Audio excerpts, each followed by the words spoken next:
Vamos lá, Ju. Terminando de me arrumar, só emoção.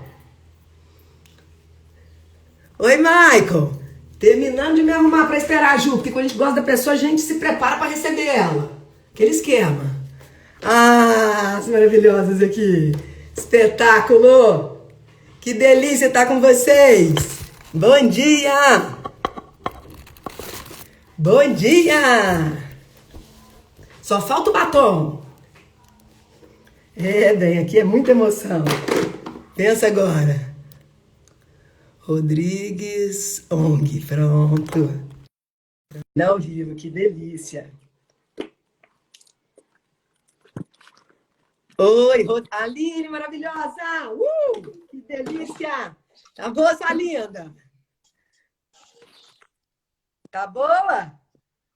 Oi, Cláudia, bom dia. Bom dia, Vocês tudo estão bom? conseguindo me ver? Tudo sim, e Ainda vocês? não, agora mesmo eu tava, e agora não tô mais, eu tô só te ouvindo. Agora eu tô te vendo. Tá? Ok. Daqui eu não tô me vendo, mas a gente vai assim. Não, mas você tá maravilhosa. Eu só falta passar o batom, Obrigada. porque você sabe que é assim, né? A gente tá indo até 3 horas da manhã, acorda cedo, aula. Só na Então, correria, né, Cláudia? super. E sem batom, a pessoa fica mofada, né, na pandemia. Então, a gente vai conversando e eu vou finalizando aqui. Tudo bem, sem problemas. Gente, um prazer demais estar com a Ju. Tô esperando o pessoal chegar, porque vai chamando aqui, ó, e aí leva uns 5 minutinhos, né? Mas Claro. é um prazer enorme estar aqui com a Ju. Tive a honra, a oportunidade, né? Muita honra, gente. Eu sou uma pessoa muito honrada de participar do processo de entrada dela lá na ONG. Que delícia que foi. Inteligente, comprometida, feminista. Ah, isso não é pouca coisa, não. É muita coisa. Não é? Aí pus o batom aqui. O mais desafiador, Ju, eu não sei pra você, mas a minha mão treme, é passar o rímel. O rímel não, o delineador. Esse é o Esse é o mais delineador. triste. Esse daí eu desisti, aceitei que não é pra mim, tá tudo Não, bem. bem, e outra coisa, o trem borra, né? Borra, aí você vai tirar, borra mais, né? Aquela emoção. Isso mesmo. Não é?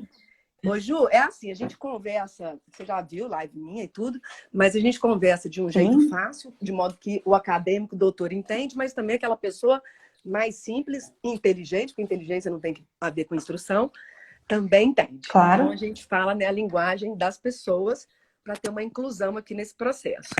E essa é a ideia. E nós vamos falar de um tema super bom, né? Deixa eu ajustar aqui o celular. De um tema excelente, porque, lamentavelmente, agora tem um crescimento significativo, né, com a pandemia. A gente podia até começar falando um pouquinho disso, porque que, nesse momento, né, de pandemia, o índice de atendimentos, ele aumenta. E a Ju, gente, ela é psicóloga, né? Mas, além de tudo, é uma pessoa maravilhosa. Alta astral. Ah, obrigada. Adoro. Então, vamos começar falando disso? Um pouquinho desse contexto que a gente está vivendo? Até a gente chegar depois do ponto. E aí eu vou me ajeitando aqui, você não repara, não. Não, não se preocupe. A gente que é mulher, a gente Primeiro eu quero mascar chiclete, né? Sim. Sem dúvida. Primeiro eu quero agradecer o convite da Cláudia, na verdade a honra é minha, né, de uma pessoa tão inspiradora, e eu que fico muito feliz dela ter participado do meu processo de seleção, ter me dado esse voto de confiança para trabalhar na ONG. E a gente pode sim começar falando justamente do aumento dos índices de casos de violência doméstica, intrafamiliar e também de gênero. É claro que com essa situação de pandemia, a maioria de nós, e pensando nos casos de pessoas que têm essa possibilidade de estar em isolamento, de se manter fisicamente em casa, exercendo suas atividades em casa, através de um home office, a gente tem uma intensificação da convivência entre um grupo familiar mais pequeno, entendendo família aí enquanto casal, independente de ser hétero ou homoafetivo, e seus filhos, no caso daqueles que os tenham, né? E também no caso de pessoas que são amasiadas, mas que os dois companheiros moram juntos. Essa intensificação da convivência, acho que para todos nós que temos relacionamento afetivo e estamos convivendo mais, já é um desafio. Então a gente pode imaginar o quanto essa sobrecarga é ainda mais pesada no caso de casais que têm uma relação permeada por uma violência, né?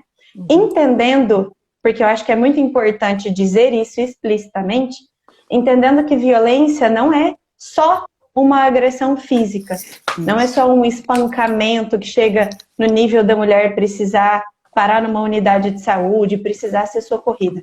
Essa é uma das violências mais nítidas socialmente reconhecida, mas a gente pode pensar na violência emocional, psicológica, através das ofensas, das humilhações, das pressões psicológicas, das chantagens emocionais. A gente pode pensar, principalmente nesse momento de pandemia, em que muitas pessoas estão sofrendo redução salarial e uma dificuldade financeira para manter as suas obrigações, na violência financeira, em que existe o controle, né, dessa renda familiar por parte de um dos companheiros, que não permite que o outro gaste com isso ou gaste com aquilo, né? Às vezes o bem é meu, a conta é minha, o cartão é meu, mas o meu companheiro é quem exerce o controle das finanças sobre isso, eu não tenho um poder de autonomia em relação a isso.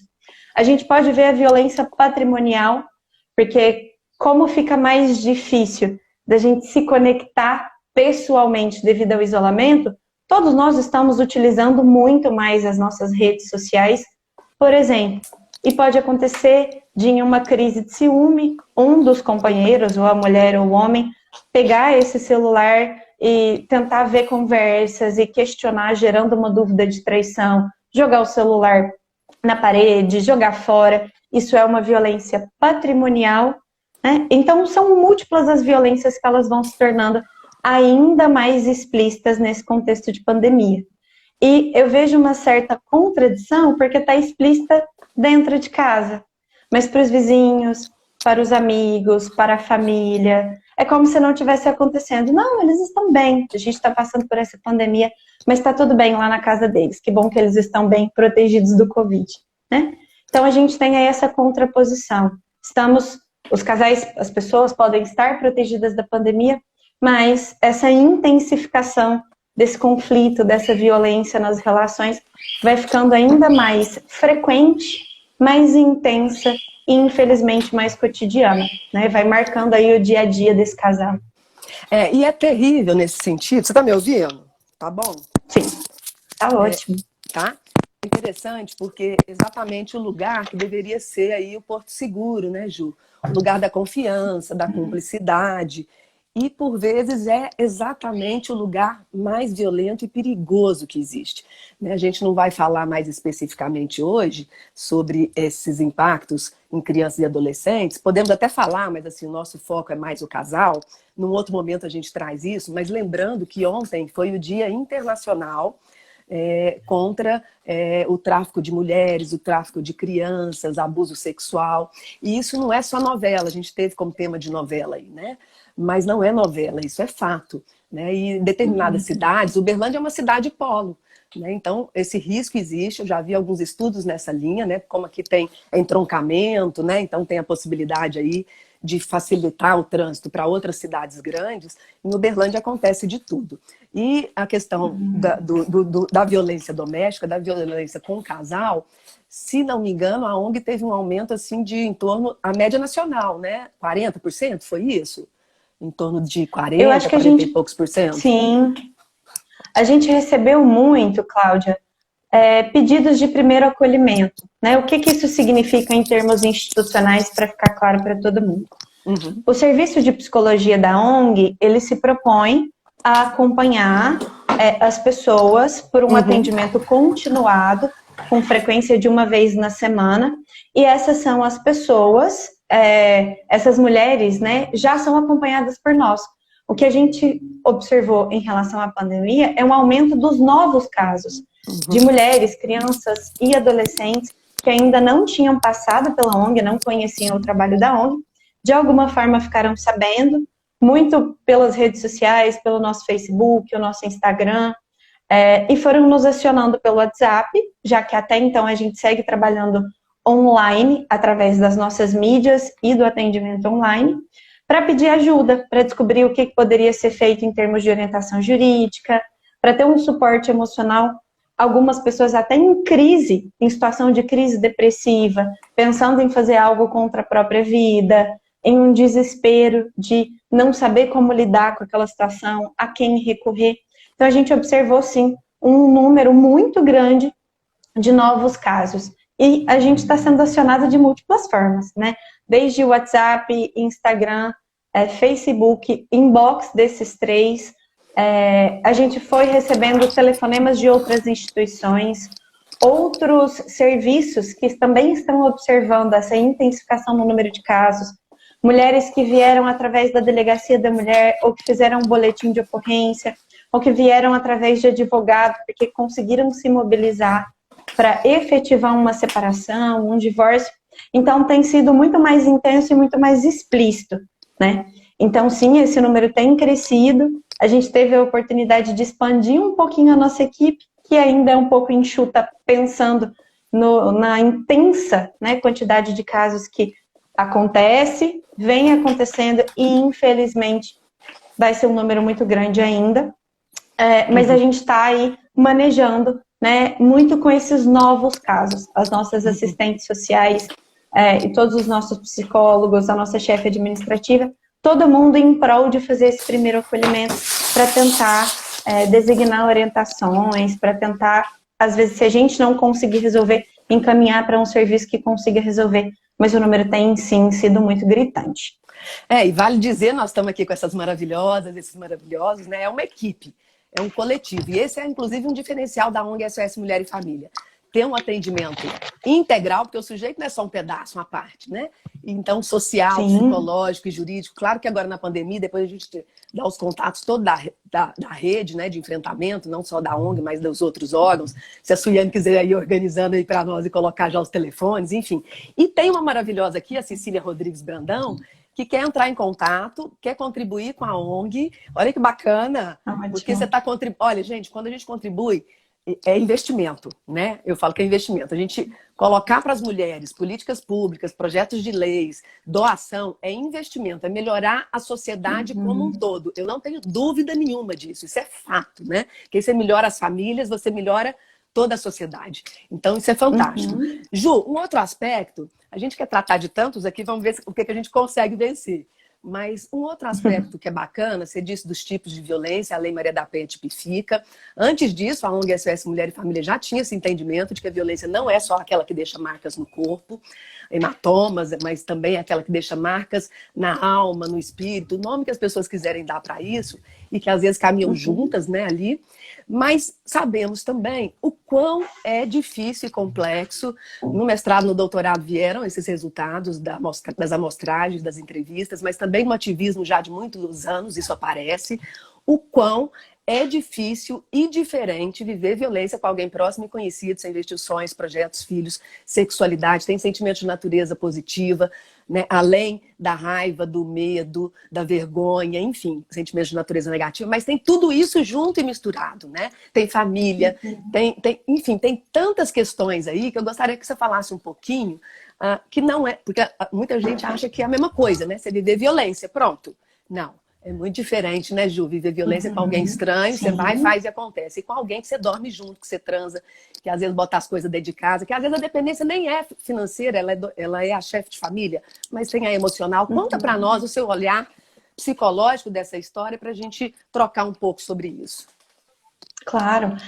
Eu costumo dizer que, como eu sei que é violência, quando você se sente invadida, quando você se sente desmontada, mesmo que eu não consiga identificar por que aquilo foi ruim, eu não tinha certeza do que estava acontecendo, só depois que eu fui pensar. Mas se essa primeira sensação física, emocional, psicológica é de desorganização, de desespero, de uma invasão, de algo que quebrou ali dentro de você, é violência, né? Então, acho que eu quero começar por aí. Por quê? Claro que se a gente pensa, se eu estou andando na rua, um homem estranho tenta me atacar, isso é uma ruptura, isso é uma invasão, né? Mas eu não tenho uma aproximação afetiva, relacional, de projeções até mesmo internas com aquela pessoa. É uma pessoa que eu nunca vi na minha vida, isso faz com quem eu muita nunca diferença. Nenhum tipo de contato, né? Mas se eu pensar, se o meu companheiro, por alguma razão, me violenta de qualquer forma, o que isso significa? Isso acaba sendo uma ruptura não deixa de ser uma ruptura, no que eu construí dentro dessa relação. Porque é claro que quando a gente desenvolve qualquer tipo de relação interpessoal, com qualquer pessoa, a gente está falando de um investimento afetivo, emocional e psicológico. Então, se eu e Cláudia somos amigas, o mínimo que a gente espera dessa relação e que a gente, ao longo dessa relação, tenta manter, é uma noção de respeito, de diálogo, de parceria, de companheirismo. A gente está aqui fazendo essa live, a gente pode pensar em um projeto, em um sonho em comum de levar informação para as mulheres, de poder orientar. Então, várias coisas são construídas em uma relação, por mais que essa relação seja marcada pela violência, né? O simples fato de você conviver com uma pessoa, as minhas construções do que é amor, do que é marido, do que é companheirismo, do que possa ser casamento, tudo isso, então, monta um conjunto, né, que transforma a relação, aliás, que transforma uma violência doméstica em algo muito, muito complexo. Não que outro tipo de violência não seja, mas porque está muito permeada pelo que tem a ver com a relação em si, né? Então vamos pensar, dando um exemplo para ficar mais claro. Eu conheço uma pessoa, começo a me aproximar dela, começo a criar as minhas perguntas sobre quem aquela pessoa é, sobre o caráter daquela pessoa, sobre o que eu imagino que aquela pessoa seja capaz de fazer ou não. E aí eu decido me casar com essa pessoa e nós vamos morar juntos, por exemplo. À medida que eu começo a conviver cotidianamente com essa pessoa, por exemplo, começa a demonstrar um ciúme muito grande. Começa a tentar controlar determinadas falas, comportamentos e atitudes da minha parte. É o homem que eu amo. Ou a mulher, não quero ser aí heteronormativa. Sim. É a pessoa que eu amo. É um casal. Né? Então, a pessoa que eu amo está, de alguma forma, tentando me controlar. Tentando, a partir do que ela acha que seria bom, a partir do que ela acha que seria certo, me fazer agir daquela maneira. Já é um primeiro desconforto. Eu concordo com isso? Não. Ah, mas é a pessoa que eu amo, eu não quero perder essa relação. Eu posso acabar me submetendo a isso em prol de continuar nessa relação. Vamos supor que nós tenhamos filhos. E na minha construção seria muito difícil, por exemplo, eu criar os meus filhos sozinha, ou eu acho que eu estaria privando os meus filhos de uma convivência familiar se, por acaso, eu me separasse do meu companheiro. Né? Então, essa relação entre o pai e as crianças eu não quero afetar, é isso que segura essa relação. Mas será que esses filhos não estão presenciando violências? Será que isso também não tem sido uma experiência ruim para esses filhos? Eu passei 50 anos com ele, eu tolerei tudo que ele fez comigo. Como que agora eu vou desmanchar essa relação? Então é muito complexo, porque tem a ver com como a gente investe nessa relação. Até que ponto a gente abre mão e ultrapassa alguns limites emocionais próprios para manter aquela relação. O quanto a gente sente que investiu, tentou e deu certo ou não deu certo. Então é de uma complexidade que requer sim um acompanhamento psicológico, porque não é a resposta imediata para todos os casos se separar. Não somos nós que vamos dar essa decisão para essa mulher ou para esse homem, que também pode sofrer violência por parte da companheira. Mas ela que tem que analisar a história dessa relação na possibilidade de identificar o que ela dá conta emocionalmente. Se ela ainda não dá conta, como ela pode se fortalecer, buscar ajuda, desenvolver estratégias para tomar uma outra decisão. Eu quero tentar ainda essa relação, quero transformar essa relação. A ONG pode oferecer, vamos chamar esse companheiro? Será que ele toparia conversar? Vamos pensar então em uma possibilidade de modificar essa relação, de tirar a violência como forma de se relacionar, né? Inclusive, de criar né, um outro hábito. Sim, inclusive para que seja mesmo companheiro, né? Porque dependendo, a gente não dá nem para chamar mais de companheiro, né? É só esposo. né? Porque companheiro não agride. Lembrando, e vale a pena sempre reforçar, não existem relações sem conflitos. Onde tem gente, tem conflito, né? Inclusive a gente com a gente mesmo. Imagina na relação com o outro. Não tem problema. Nós estamos aqui dizendo é que não é preciso lançar a mão do recurso da violência para lidar com conflitos. Esse é o ponto, né? Então tem momentos que, ó, você vai para um canto, o outro vai para outro.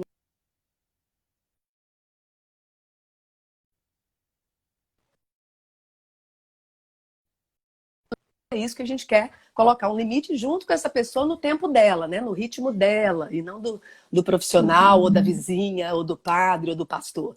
Tem uma pergunta ótima aqui, que é da Ana Flávia, e ela diz assim, como que a gente pode mostrar, trazer esse olhar para essas mulheres que vivem violência? Eu acho que é uma questão central, porque existe mesmo esse incômodo, esse desconforto, e eu me lembro quando a gente montou a ONG, lá em 97, a própria equipe de profissionais dizia um pouco isso. Ai, que frustração, a gente fez tudo, tudo, tudo, ela saiu da convivência e depois ela voltou, como se aquilo fosse, assim, uma sensação, e por vezes era mesmo, né, de impotência.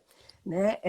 E aí, com o tempo, a gente foi trabalhando isso de um modo que esse sentimento foi se afastando, deixou de ser impotência para compreensão de que cada uma é um caso único, cada história é um caso único, tem o seu ritmo próprio, o que dá conta, isso que você falou, né? Eu acho que é bem bacana isso que você falou.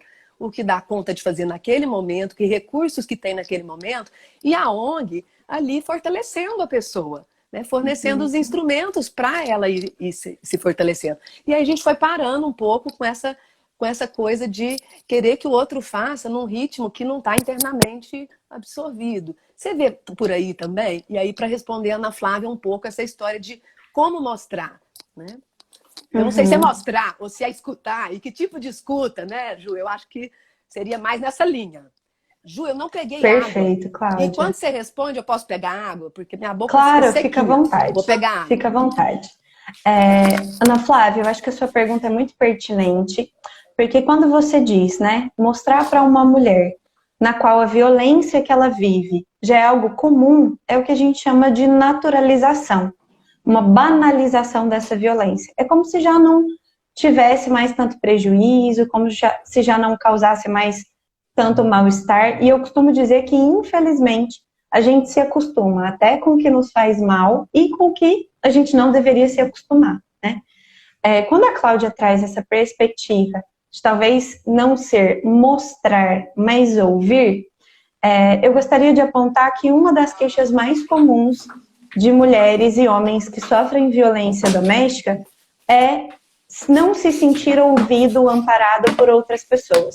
Primeiro porque não é fácil, de fato, ouvir alguém dizer de violência, né? Eu acho que são pouquíssimas as pessoas que podem dizer assim, não, eu fico super tranquila e me sinto super bem ouvindo um relato de violência. Então esse é um primeiro ponto. O segundo ponto é que a maioria de nós se indigna frente a uma situação de violência, acha que aquilo não é certo, que aquilo não faz bem, e sem querer a gente ouve essa pessoa no intuito de querer dizer para ela que está errado. Então, muitas mulheres falam assim, olha, eu não converso com ninguém, eu não digo disso para ninguém, porque as pessoas ficam assim, então por que você está nessa relação? Você está porque você quer, você vive isso porque você quer. Como se essa situação de violência fosse muito simples, fosse uma coisa muito pontual, né? Não tivesse a complexidade que a gente acabou de relatar. E quando a gente pensa nessa naturalização, a gente pode, primeiramente, orientar essa mulher de onde ela pode buscar ajuda, de onde ela possa, então, falar disso, se sentindo um pouco mais acolhida, porque para algumas pessoas esse processo vai ser difícil, sim, né, de ouvir uma pessoa que é vítima de violência. Então, eu diria, primeiro passo, indicar a ONG, né, tentar despertar nessa pessoa o interesse de ser ouvida, não de ser julgada, não de alguém dizer para ela o que ela deve fazer, mas dar uma oportunidade para dar ela mesma se dar uma oportunidade para dizer disso para alguém. E no trabalho psicológico, à medida que ela vai dizendo dessa violência, através de reflexões, de questionamentos, nunca através de ordens ou direcionamentos efetivos, a gente auxilia essa mulher a ela mesma identificar, dar nome ao que ela está vivendo a partir da compreensão dela. Então, por exemplo, ele é ciumento, mas ele me ama. Que bom que tem amor nessa relação. Mas como que acontece esse ciúme? Nesses momentos em que esse ciúme acontece, como você se sente? Isso. Quais são aí as contradições desses sentimentos? Para que à medida que ela for nomeando, for criando uma própria percepção dessa história, ela possa, primeiro, se decidir internamente se aquela é uma relação que está ajustada ao que ela gostaria de ter enquanto relação, ao que ela pode ter enquanto relação, se essa relação pode ser modificada na percepção dela, se ela quer tentar por esse caminho. Se não, bom, então não é uma relação satisfatória, eu não me sinto amada, não me sinto amparada, o que eu tenho vivido são constantes sofrimentos e violências. Ok, que bom que você identificou. O que você acha que você quer fazer com isso? Hoje, pode ser que ela não faça nada, mas a gente pode ir apresentando informações e fortalecendo ela individualmente e com esse apoio psicológico para quem sabe, em algum momento, ela tomar uma determinada decisão, né? Então, o que eu posso fazer para mostrar para essa pessoa que é a violência? Eu inverteria a pergunta. O que você pode fazer para dar suporte para essa mulher começar a perceber o que ela vivencia, seja violência ou não, seja bom ou não, seja um sofrimento ou não. E aí vai de cada um, né? Eu sou psicóloga, me dispus pelo meu trabalho a ouvir as pessoas. Pode ser que uma outra pessoa não tenha essa disponibilidade interna, mas pode indicar a ONG. Se vê que aquela mulher está em um momento que talvez ela está dizendo, nossa, eu queria tanto sair um pouco dessa casa. Você pode acolher essa pessoa na sua casa por um dia, se for um familiar, se for uma amiga. A gente está vivendo uma situação de pandemia, mas eu posso fazer uma chamada de vídeo. Eu posso ligar para essa amiga, para essa mãe, para essa irmã, para essa tia, conversar, ouvir um pouco, que seja 10, 15 minutos, né? Então, acho que é inverter um pouco essa lógica de que nós precisamos ensinar algo para ela, sendo que ela vai aprender com a própria história e com Sim. as próprias reflexões. E outra questão, né? É uma troca de saberes quando há essa escuta que você está aí mencionando, que a gente chama de escutativa, né?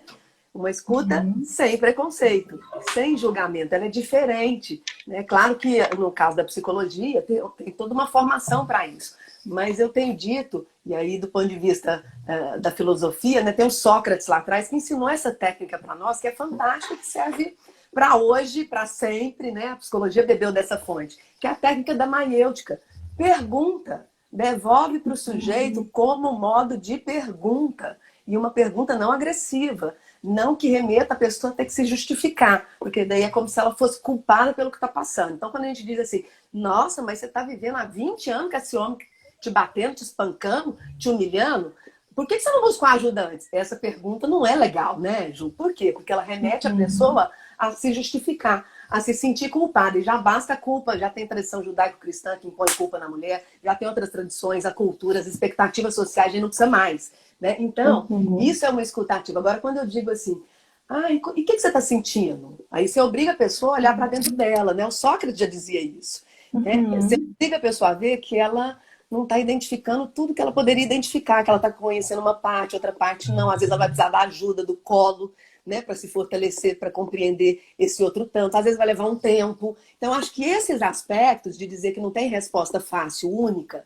mas que é possível acolher o outro com um olhar, com um abraço, né? Assim, com uma questão não julgativa, é muito bacana. Né? Isso pode ser tudo. Às vezes até acompanhar a pessoa, olha, eu te acompanho até lá. E aí tem os diferenciais da ONG, Ju, que a gente poderia falar aqui agora em relação aos outros equipamentos, que são parceiros e maravilhosos, e cada um na sua praia, com a sua função, todos sai melhor.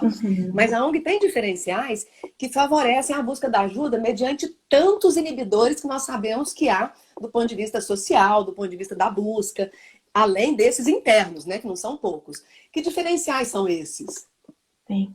Acho que o primeiro, que é muito importante de ressaltar, que você já mencionou, mas a gente sempre bate nessa tecla, é que o nosso trabalho ele não está pautado em julgar essa mulher ou esse homem, né? Não é a gente enquadrar ela já está ali se colocando em um processo de vitimização porque ela é vítima de violência, mas ela sofre essa culpabilização por parte dela, de diversas formas sociais. Então, acho que esse é o nosso primeiro diferencial. A gente não está ali para dizer que a mulher deve fazer tal coisa ou não, que a melhor opção para ela é X ou Y. Então, ao contrário de alguns dispositivos, até mesmo pela intencionalidade do trabalho, que talvez vão ser mais diretivos e mais ordenativos, né? Então, a primeira coisa a ONG ela é um espaço de cuidado, não de ordem, não de determinar, não de imposição, né? Você também mencionou, Cláudia, que a gente conta com uma equipe multiprofissional. Então, a gente tem uma chefe administrativa para cuidar de todas as nossas parcerias, de todos os voluntariados que vão se aproximando do nosso trabalho, que é quem põe ordem na nossa casa no dia a dia, né? Mas que também é uma pessoa que é responsável por essa porta de entrada. Ela literalmente é a primeira pessoa que qualquer pessoa vai ver ao entrar na ONG, né?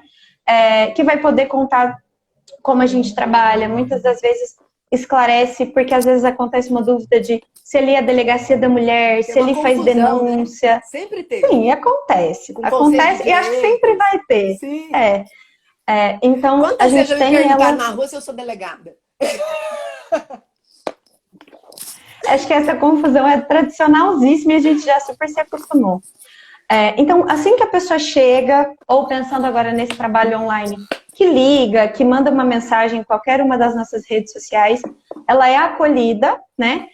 No sentido da gente marcar um primeiro atendimento com ela, que é o que a gente chama de acolhimento, que prioritariamente é feito pelo serviço social, porque a gente entende que o assistente social, ele tem capacidade para identificar essa violência e como ela vai se manifestando, mas também para identificar outras demandas sociais, porque a gente não se limita apenas na questão emocional ou psicológica, né? Pode ser que essa mulher, por exemplo, tenha direito a um determinado benefício, pode ser orientada pelo assistente social naquele momento.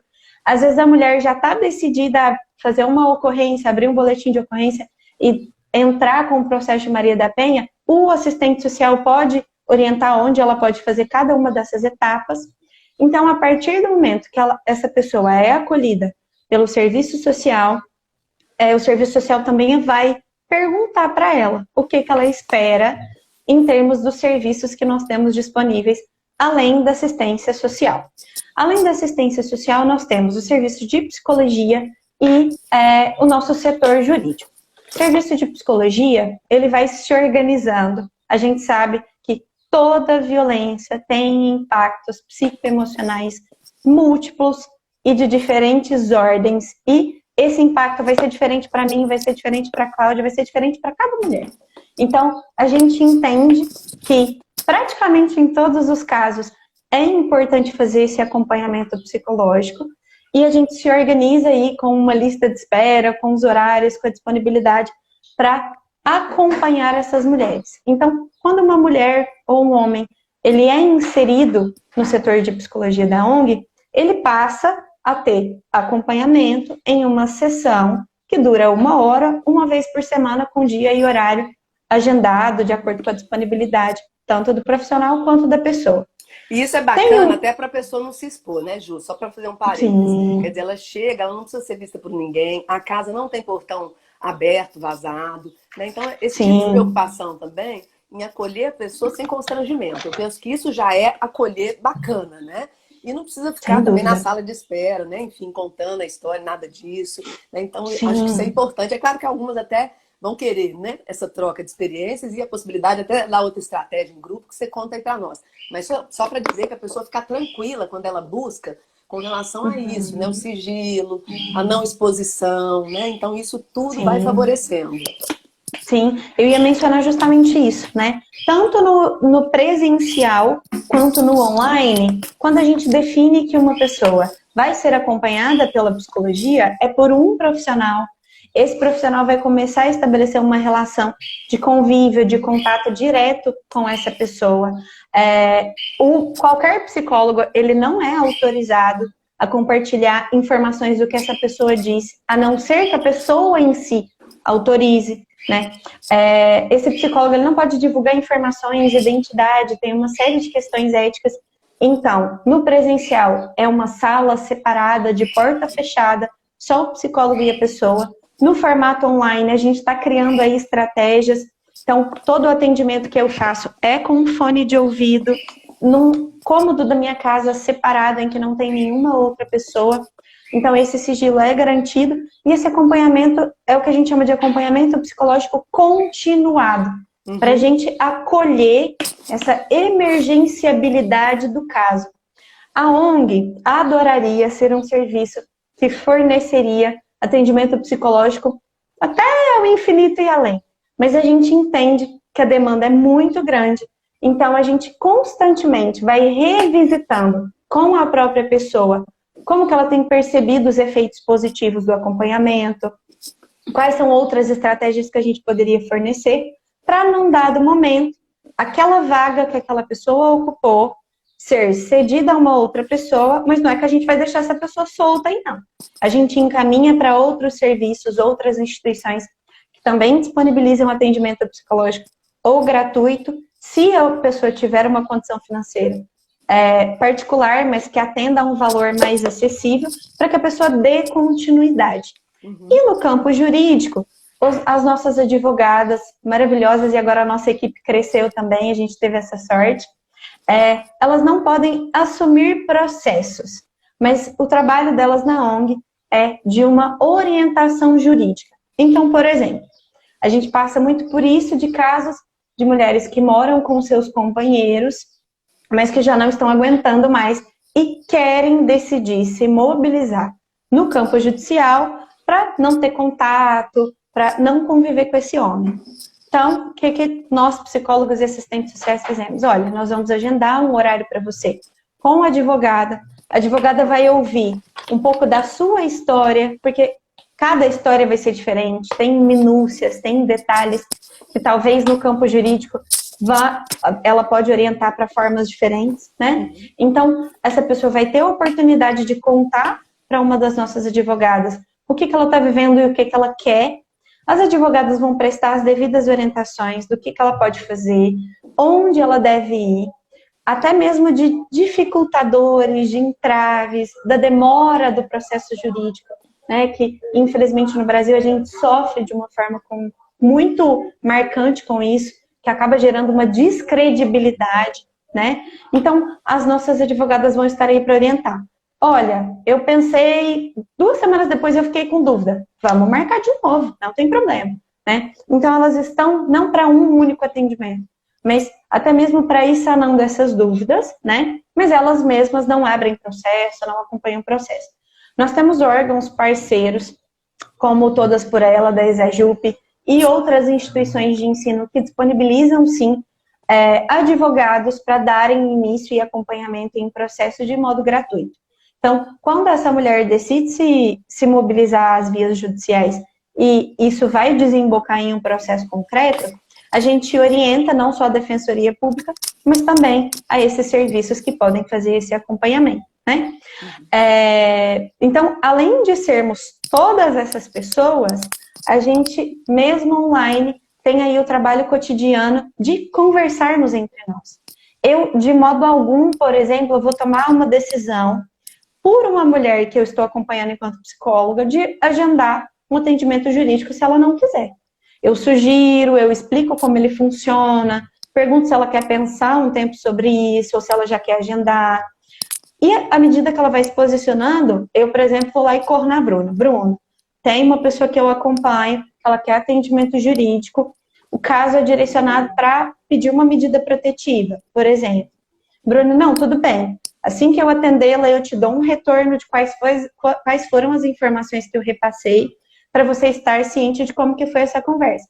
A Bruna atende, me liga, como ela me ligou ontem, olha, conversei, orientei a isso, e isso, e isso, e isso. Nesse primeiro momento não ficou nenhuma dúvida. Ou seja, semana que vem, quando eu atender essa mulher, eu vou perguntar para ela como que foi a conversa, o que ela entendeu, se ficou alguma dúvida, como que ela se sentiu, tanto sendo acolhida pela Bruna, mas ouvindo as sugestões que a Bruna foi dando, se já tem algo que ela pensa que ela queira ou possa fazer, ou se a gente vai elaborando melhor essa ideia. vamos supor que ela me diga, olha, eu quero sim pedir a medida protetiva, eu moro com esse homem, eu entendi como a medida protetiva vai funcionar nesse sentido, mas eu não tenho um emprego. Eu vou correr na assistente social e falar, olha, vamos tentar aí mobilizar, né, para essa pessoa conseguir uma vaga de emprego. Nossas assistentes sociais são constantemente informadas sobre vagas disponíveis, né? Tem acontecido um grupo com as pessoas que a gente acompanha de constantemente informar sobre essas vagas. Ou seja, nós somos muitos, apesar de sermos uma equipe pequenininha, mas a gente está em constante diálogo e comunicação. Sim. E fora as parcerias maravilhosas, né? Agradecer aqui em especial ao Dr. Paulo Veloso, do Ministério do Trabalho, que a gente fez uma articulação muito bacana e conseguimos aí, né, reversão de multas para acudir agora na pandemia mulheres em risco de morte ou em violência, muito pobres, vulneráveis, e aí a gente sabe que na base da pirâmide negras, né? Enfim, e atendidas pela SOS Mulher e Família e nos órgãos parceiros. Isso é super importante, um projeto aprovado para geração de trabalho e renda, que a gente sabe que muitas vezes essa dependência é econômica, nem sempre, né? Tem crescido as chefias de famílias por mulheres, por mães solo, mas a gente sabe que pode ser importante também essa geração. E aí, isso que você está trazendo, Ju, vai mostrar que a visão da ONG, do atendimento e dos profissionais é de que essa mulher caminha para a autonomia, ser sujeito da própria história. Quer dizer, não rola sair da dependência de um relacionamento, de um marido, né, de um namorado, e passar para a dependência da instituição. Então, eu acho que isso é muito bacana, essa compreensão que a equipe tem, esse todo maravilhoso, né, de assistentes sociais, de psicólogos, de advogados, a maior parte, gente, são voluntários. Nós temos hoje 5 profissionais remunerados, foi um grande avanço dos 23 anos para cá, né? Mas são 5 mesmo? Eu perdi o rumo. A gente cresceu por conta da parceria que a gente conseguiu. Aonde cresce? Oh, que delícia! Que delícia! A gente está atualmente com 4 psicólogos, 2 assistentes sociais contratados, 4 psicólogos, 2 assistentes sociais e uma advogada. Mas a gente tem mais 2 advogadas voluntárias. Cláudia, que se afastou por conta de outros projetos, mas é constantemente nossa voluntária nessa parceria de ONGs. Filho, é que nem o Vitor e o Dudu, é o filho mais velho, né? Porque tem 23 anos, o Vitor tem 16, o Dudu tem 14. Que bom! E a gente tem nossas diretorias, né? As nossas diretorias, elas são voluntariadas. Aline Schwartz e Fernanda Nogueira Campos. Aline Delícia, Fernanda Delícia. A gente chama assim mesmo, tá? Não tem nada de sexual nisso.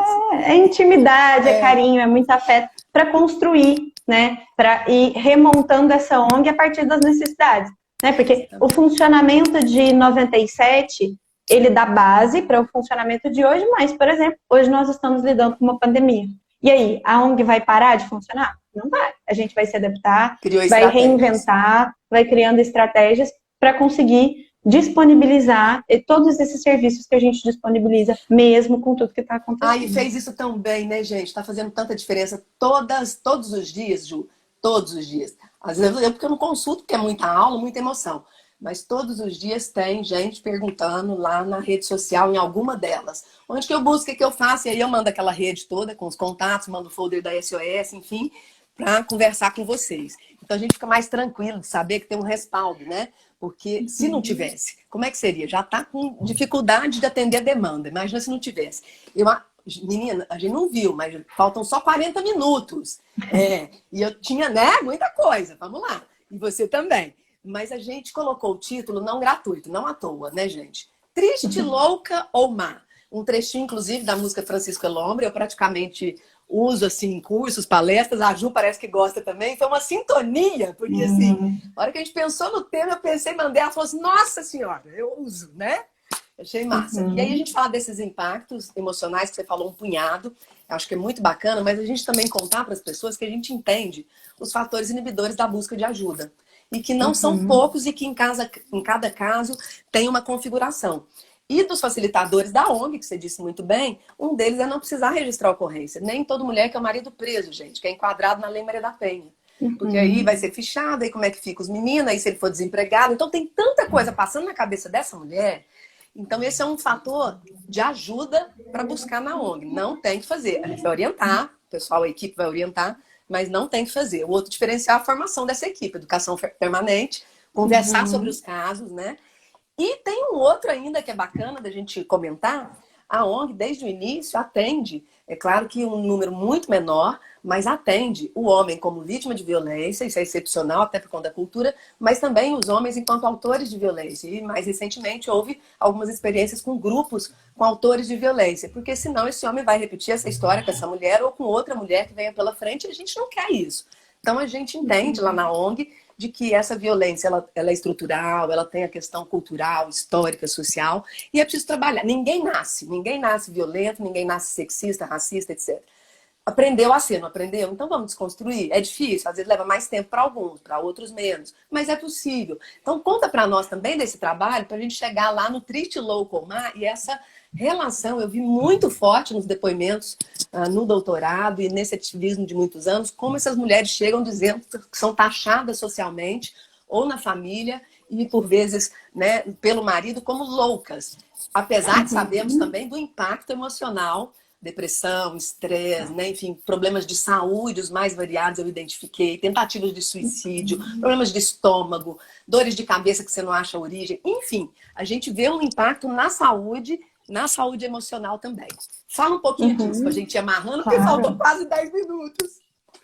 Tá. A experiência de grupos, né, foi com o nosso querido Rafael, que foi psicólogo da ONG, e hoje traça outros caminhos, mas que deixou um aprendizado muito efetivo. E a gente sempre deixa em aberto, né? Se o homem procura enquanto vítima ou enquanto autor de violência, a gente deixa em aberto o convite para chamar a companheira, para pensar aí, né, uma terapia de casal. A gente poderia... Agora, na pandemia, não está acontecendo por conta dos moldes online, né? Mas isso pode ser feito, assim como quando as mulheres nos buscam, e a gente pode pensar e elaborar junto com elas essa possibilidade de convidar esse homem. Isso. Né? E ele não é obrigado a ir, gente, mas eles vão, porque eles querem ali levar a versão deles. Não tem isso? Isso. A gente sempre brinca que a brecha é assim, você precisa ouvir o outro lado da história. E aí e acho que todos nós nos posicionamos, porque não é um lado. A gente está falando de uma relação inteira. Eu não estou aqui para fazer cabo de guerra e apoiar um, falar que o outro está errado, apoiar o outro e falar que o outro está certo, né? Mas é sempre uma proposta de o quanto vocês querem, se dispõem e podem se organizar para reconstruir essa relação. Então, por mais que às vezes venha, né, nesse ímpeto de você precisa ouvir a minha versão da história, a gente, de uma forma aí sábia, usa disso para acolher. Né? E ninguém é juiz, né, Ju? Isso que é o bacana. Ninguém é juiz. Exatamente, porque eu acho que esses homens, eles precisam entender que não são eles, por mais que as atitudes sejam deles, né? Mas que isso vem de uma herança social que é da história do planeta, que é da história do Ocidente, né? De como as relações foram construídas. Então foi muito bacana. A gente, no início desse ano, começou uma parceria aí com o Centro de Prevenção à Criminalidade por perceber que poderia se fortalecer uma relação, mas infelizmente veio a pandemia e a gente vai precisar reconfigurar isso. Mas é um trabalho que a gente não exclui, que a gente não abre mão, porque a gente entende que é muito necessário. Também através das atividades socioeducativas, das lives que a gente está fazendo desde o início, né, do trabalho online. Presencialmente, a gente é convidado a ir em escolas, em empresas, em diversos ações educativas lugares. E preventivas. É muito legal, adoro fazer. É muito legal. Para falar disso, mesas específicas, a gente teve, né, o nosso congresso no final do ano passado, que trouxe uma das mesas falando exatamente da construção da masculinidade por esse viés da violência, que não precisa ser isso, né? Que a gente não precisa estar enrijecido a esse papel aí de que homem tem que ser forte, tem que gritar, tem que ser violento, tem que ser pela brutalidade. Então a gente vai trabalhando isso de diversas maneiras. E quando, né, a Cláudia trouxe o nome do Triste Louco Mar, a gente criou essa sintonia e reconheceu essa sintonia, porque eu escrevi um trabalho justamente falando dos impactos psicoemocionais da violência, né? Então, quando a gente pensa em dificultadores, pode ter a ver com a pressão judaica, como a religião estabelece que a mulher deve se submeter a tudo, deve aceitar o marido como é, ou deve ser a responsável por suportar e modificar, como se fosse uma segunda mãe a esse homem. A visão que eu criei de casamento... Né, Ju? Uma associação de que o feminino tem que aguentar, tem que suportar... Sim. E tem que consertar o outro, né? Essa visão da heteronomia, tudo pelo outro. Isso é uma invenção, Sim. A gente vai inventando isso socialmente, culturalmente, historicamente, nas relações de gênero, né? Lugar de homem, de mulher, vai inventando. E a gente embarca nisso e às vezes escraviza a gente. Sim, sem dúvida. A questão de como eu vejo esse casamento, né? O quanto eu investi, é o casamento dos meus sonhos. Mas será que na realidade ele tem tanta coisa boa assim, né? Se eu já sofri outros relacionamentos, a gente vê uma certa repetição da violência conjugal de um relacionamento para o outro, que pode se manifestar de diversas formas.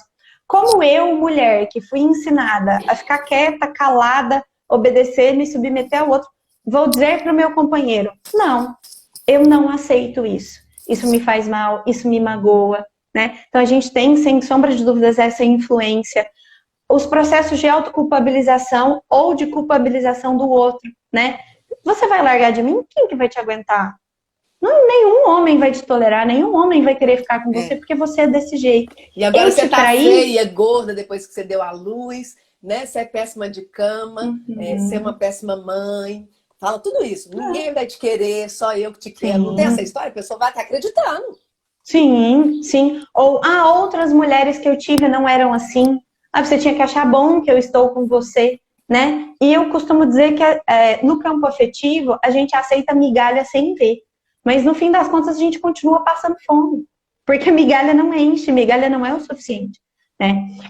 Eu costumo dizer que se todos nós fizéssemos aí terapia desde o início da vida, a gente poderia ter construído, por exemplo, uma identificação de cada um do que eu quero em uma relação afetiva. Quantas vezes muitas pessoas entram em uma relação sem entender o que quer, o que não, o que é um limite para ela, o que não, e vai tocando barco. Não, eu tô vivendo essa relação aqui, tem tal coisa, me magoa, me fere, me destrói, me corrói por dentro, mas eu tô aqui, né? Então, esse se conhecer para entender o que é um limite, o que não, até que ponto um sofrimento vale a pena, porque eu acho que essa frase não deveria existir, também, né? Acho. Então, se é para ser uma relação afetiva, por mais que tenha os pontos de discordância, de opiniões diferentes, do quanto é difícil lidar com o quanto o outro é diferente de mim, mas isso não é justificativa para nenhum tipo de agressão, para nenhum tipo de invasão, para nenhum tipo de experiência disruptiva, né? E aí a gente vai lá na psiquiatria e vê o quê? As mulheres, elas sofrem por conta de hormônio, por conta da TPM, por conta da menopausa, por conta de outras questões. Impactem, gente, presente. Sim, sim. E aí vai e coloca assim, as mulheres são as principais figuras aí de transtornos de humor, da depressão e da ansiedade. A esquizofrenia, né, Ju? Vem de útero. Sim. A palavra esquizofrenia na etimologia útero. Sim. Achavam que o útero andava na mulher, dava umas voltinhas, ela ficava, doidona.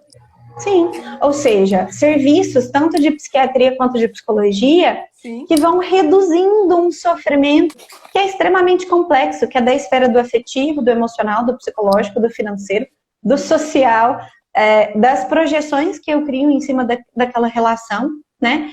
Então não adianta eu olhar para uma mulher e falar assim, nossa, eu vou tratar a depressão dela, por exemplo, só dando remédio. Uhum. Se for um caso, pode até ser que o caso necessite, né? Uhum. Mas eu preciso entender de onde essa depressão vai se desenvolvendo, como, o que foi criando raiz para essa depressão, de onde vem esse sofrimento, né? Uhum. Então não dá para a gente só pensar na estrutura de saúde mental da mulher se a gente não entende como ela é mulher ou como não deixam que ela seja mulher, o que ela acha que é ser mulher, o que é que ela entende ou não por violência, casamento, amor, família, filho, afeto, entrega, e aí a gente pode extrapolar as possibilidades. A questão da sexualidade, que tem sempre impacto, apesar de ser ainda tema tabu por muitas pessoas, e a dificuldade de se colocar, mas a questão da sexualidade, né, compõe um relacionamento. Isso é impactado. Inclusive, gente, vamos desconstruir aquele mito de que na relação conjugal não tem estupro ou não tem abuso, né, nesse sentido.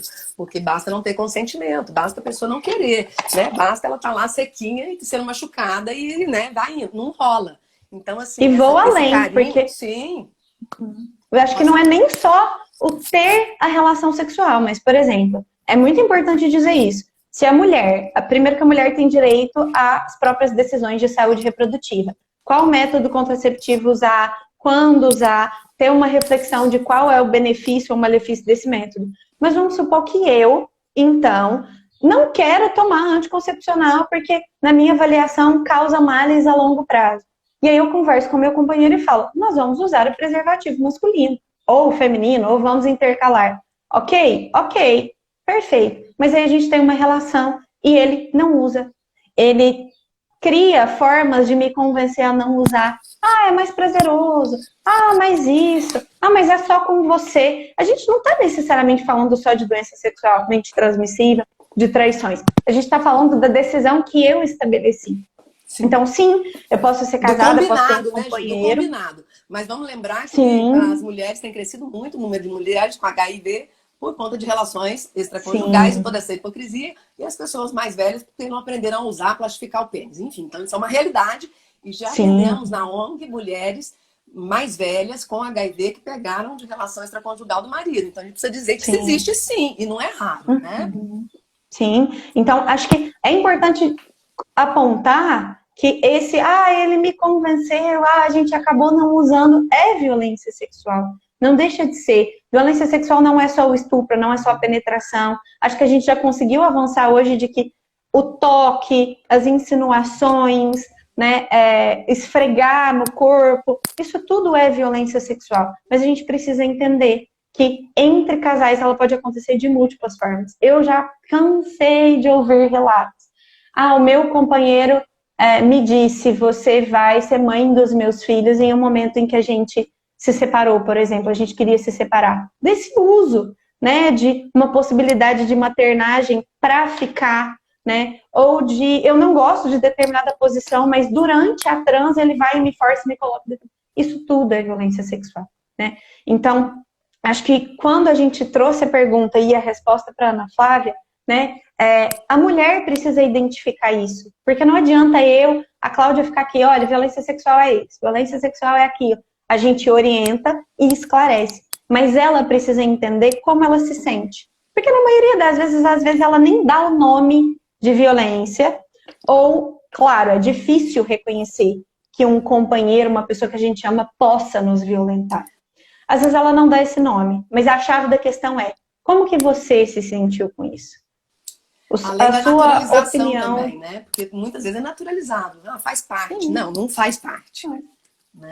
Exatamente. E aí eu fiquei pensando também, Ju, dentro dos fatores inibidores, até para ajudar a identificar, porque eu penso que é esse processo mesmo. A mulher, no tempo dela, né, vai identificando.